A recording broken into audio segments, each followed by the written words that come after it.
بسم اللہ الرحمن الرحیم۔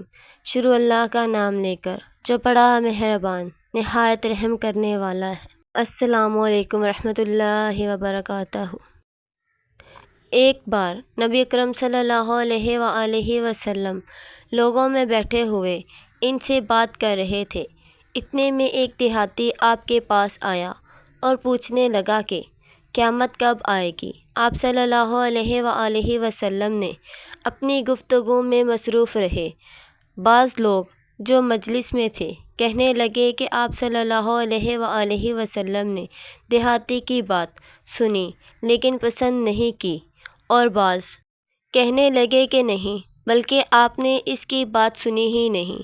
جب آپ صلی اللہ علیہ وآلہ وسلم اپنی باتیں پوری کر چکے تو میں سمجھتا ہوں کہ آپ صلی اللہ علیہ وآلہ وسلم نے یوں فرمایا، وہ قیامت کے بارے میں پوچھنے والا کہاں گیا؟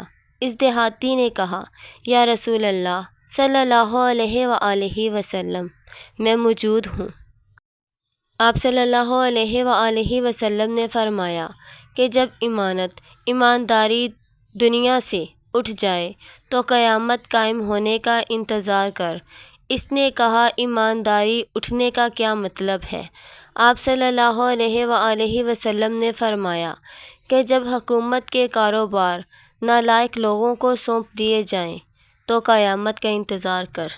حضرت ابو درداء رضی اللہ تعالیٰ عنہ بیان کرتے ہیں، رسول اللہ صلی اللہ علیہ وآلہ وسلم نے فرمایا، کیا میں تمہیں تمہارے بہترین عمل کے بارے میں نہ بتاؤں جو کہ تمہارے ملک کے ہاں اجر کے لحاظ سے زیادہ بڑھنے والا، تمہارے بلند درجات کا باعث بننے والا، تمہارے لیے سونے اور چاندی کے خرچ کرنے سے بہتر، اور تمہارے لیے دشمن سے ایسا جہاد کرنے سے بہتر جس میں تم ایک دوسرے کی گردنیں اڑاؤ؟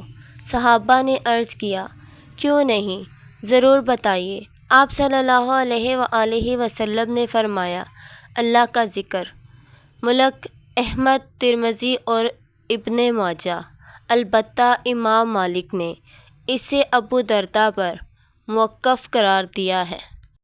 حضرت ابو ہریرہ رضی اللہ تعالیٰ عنہ کہتے ہیں کہ رسول اللہ صلی اللہ علیہ وآلہ وسلم سے اس چیز کے بارے میں سوال کیا گیا جو لوگوں کو بکثرت جنت میں داخل کرے گی، تو آپ نے فرمایا، اللہ کا ڈر اور اچھے اخلاق۔ پھر آپ سے اس چیز کے بارے میں سوال کیا گیا جو لوگوں کو بکثرت جہنم میں داخل کرے گی، تو آپ نے فرمایا، منہ اور شرمگاہ۔